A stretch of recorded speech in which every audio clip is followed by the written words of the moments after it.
Siempre digo lo mismo, ¿no? La palabra es lo que nos va a establecer. ¿Sí? Si uno busca otra cosa que no sea la palabra, estamos mal. Cuando uno ve a Pablo, que agarra y dice, yo conozco un hombre que subió al tercer cielo, pero no me es permitido hablar las cosas que, bueno, eso me está hablando de las experiencias. Uno puede tener experiencia con el Señor y está bien, listo. ¿Sí? Pero la experiencia de nosotros que somos criaturas caídas, con una naturaleza caída, redimida, pero caídos, pecadores redimidos, a veces nuestros testimonios van a ser así según nosotros estemos de ánimo, nuestros sentimientos. Pero la palabra no cambia nunca. La palabra es siempre la misma. ¿Sí? Por eso cuando uno ve Jeremías 23, versículo 28 en adelante, dice, el profeta que tuviera un sueño, cuente el sueño. Y el que tuviera mi palabra, cuente mi palabra verdadera. Porque ¿qué tiene que ver la paja con el trigo? No es mi palabra como fuego, dice Jehová, y como martillo que quebranta la piedra. O sea, el profeta que tiene un sueño, cuente el sueño. ¿Cuál es el problema? ¿Sí? Pero dice, no es mi palabra, ¿qué tiene que ver el trigo con el sueño? O sea, la palabra es el trigo y el sueño era nada. ¿Sí? Era paja. ¿Qué tiene que ver la paja con el sueño? Entonces dice, no es mi palabra como fuego y como martillo que quebranta la piedra. Amén. Porque la palabra lo que hace, siempre nos va a confrontar, nos va a corregir, nos va a instruir, nos va a iluminar el camino. En cambio, vos te llevas un testimonio, te puedes seguir el testimonio que pasa. Tiramos la Biblia y contamos todo el testimonio. Entonces, por eso el Señor establece algo donde yo tengo que medirlo a través de la Escritura. Si yo estoy haciendo una pared, la pared la voy a tener, no voy a medir abajo y esto me parece que es así. Voy a traer un instrumento que es la plomada y me va a dar y la voy a corregir, pero a través de ese instrumento. Entonces cuando uno ve algo lo tiene que analizar con el instrumento que es la palabra, no con otra cosa. ¿Sí? Evidentemente hay instituciones, iglesias que no sé dónde están paradas. Entonces el gran problema que se presenta en la actualidad, ¿no? La iglesia de Cristo, no todas las iglesias, yo la dividiría en iglesias puras e iglesias más puras, para no descartar ninguna. Pero hay iglesias que no están parados en la doctrina, según la doctrina que se le ocurre a ellos o se le ocurre a una institución. ¿Sí? Entonces, si la institución te baja línea, te dice esto es así, uno tiene que bajar eso porque si no, después pierdes el púlpito o la posición que uno tiene en el ministerio. Lamentablemente, muy tristemente.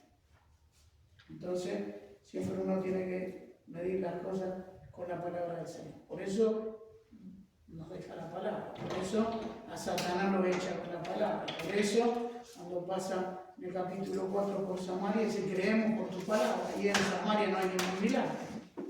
Entonces, usted cuando ve, porque a la gente, a todos nos impactan los milagros, entonces el milagro nunca lo puedo poner por arriba de la palabra, jamás. Y aparte de eso, el milagro nunca garantiza que el Señor se esté moviendo. Puede ser un milagro grandioso y nunca garantiza que la persona sea salva. El único que trae convicción de pecado, de justicia y de juicio, según Juan 16, versículos 7 al 11, es el Espíritu Santo. No es el pecado, el milagro, perdón. Por eso cuando uno ve 1 Corintios 15, ustedes van a ver que dice a 500 se le presentó el Señor resucitado. Sin embargo, en una línea de tiempo, cuando están ahí en el aposento alto, hay 120. Faltan 380 que lo vieron resucitado. Y no vieron poca cosa. Así que no garantizó mucho el milagro. ¿Sí? El Espíritu Santo es el único que a través de la palabra va a influenciar en la persona, va a tener convicción de pecado. Cuando uno expone la palabra con claridad y la persona va a decir, yo necesito un Salvador. ¿Sí? Si no la persona, no. Yo aprendí eso. El púlpito se usa para exponer la palabra. Darle el tiempo a la palabra y no se critica el púlpito, que vos sabés más del pastor que de la doctrina, porque él te dice todo lo que hace. No, el púlpito se usa para exponer la palabra, no otra cosa. Cuando ustedes ven,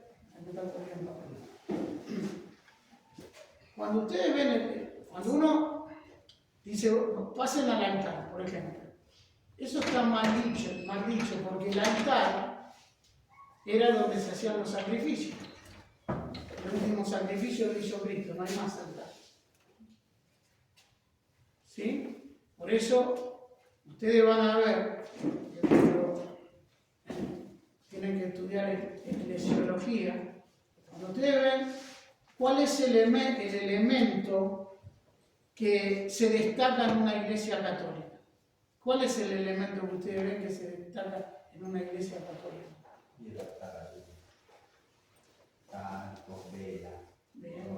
Bien. No el púlpito. Bueno, ¿y por qué? Porque ellos siguen sacrificando a Cristo. Bueno, en cambio, cuando vos ves los primeros siglos de la iglesia, el altar, los 2 primeros siglos, queda afuera.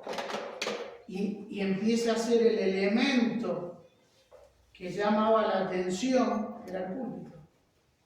Hasta que después el catolicismo vuelve con el altar, como se ve ahora, vuelve con el altar de sacrificio, hasta el siglo XVI que viene la Reforma. Y en la Reforma ustedes van a ver que el púlpito es el elemento que se destaca cuando uno entra a la congregación. Cuando ustedes ven lo que era el púlpito en la Reforma, lo ponían arriba. Fue foto de Lutero. Yo fui a los Huichi, en una iglesia de 1800 y pico, 70, que establecieron los misioneros anglicanos, y el púlpito lo tienen arriba, tienen que ir con una escalera, porque es el elemento que se destaca, es el púlpito con la palabra. Y es lo que se pierde ahora, la palabra. Y es lo que empieza a pasar en los últimos tiempos. La iglesia entra en una decadencia en los últimos tiempos. Cuando uno ve 1 Timoteo 4, el versículo 1, el Espíritu dice claramente que en los postreros tiempos algunos apostatarán de la fe, escuchando espíritus engañadores y doctrina de demonios. ¿Y qué es esa doctrina de demonios? Es todo aquello que me está saliendo de la Escritura. Entonces empiezo a tener una negación creciente de la doctrina bíblica para empezar a volcarse en una doctrina demoníaca. ¿Sí? Vos ves el versículo del 1 al 5, da la característica, y el versículo 6 le dice a Timoteo, 1 Timoteo 4, le dice, pero si tú enseñas estas cosas, serás un buen ministro de Cristo, nutrido de la palabra de fe, la buena doctrina que has seguido, desecha las fábulas profanas y ejercítate en la vida. Entonces, cuando uno ve y lo busca en el griego, no dice si tú enseñas, dice si tú adviertes. Si tú adviertes de estas cosas, serás un buen ministro de Cristo. Nutrido, ¿cómo se autoalimenta el siervo? La palabra. Nutrido de la palabra de fe y la buena doctrina, el contenido bíblico. Desecha la fábula, desecha todo aquello que no es del Señor y ejercítate en la piedad. Vivir una vida de santidad. El versículo 16 dice, ocúpate de estas cosas, de cómo está Él y de la doctrina. No dice ocúpate de, no sé, de la política. No. Ocúpate de estas cosas, no de otras cosas. Ese es un buen ministro de Cristo según los criterios del Señor. No es el que sale en la televisión, el que habla de libros, es aquel que advierte del error. Hoy Satanás no ataca con persecuciones romanas, hoy ataca filtrándose en las iglesias con falsas doctrinas. Y ustedes cuando ven una iglesia pequeña, es porque ahí se está predicando la palabra. Vos querés hacer un cachengue bárbaro, vos tenés gente.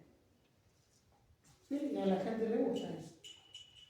A la gente le gusta que vos no le hables de pecado, no le hables de arrepentimiento, no le hables que tiene que compromiso. A la gente le gusta que no la molestemos. Vos le tenés que hablar de Messi, el otro que mete el gol, y eso está contento la vida. ¿Sí? No me hablé mucho de Cristo porque hay problemas. Así que más o menos, entonces, siempre tengan en cuenta esto, a mi entender. La palabra no tiene ningún sustituto. Por más que venga el que venga, yo tengo la palabra del Señor. Y en la palabra del Señor, el Señor me dio todo lo que yo tengo que tener. Todo. No necesito que venga alguien y diga, Dios me dijo. No, Dios me dijo. Y Dios me dijo. ¿Sí? En 31.173 versículos y 1.189 capítulos, Dios me dijo. Leemos la escritura y oramos. Vamos a la escritura, el capítulo 20 del libro de Hechos. Leo 2 o 3 versículos y otro hasta el versículo 32. Si me quieren hacer preguntas, me hacen. Si puedo contestar, contesto. Y si no lo sé, estudiaré más y le mandaré un mensaje y le diré más.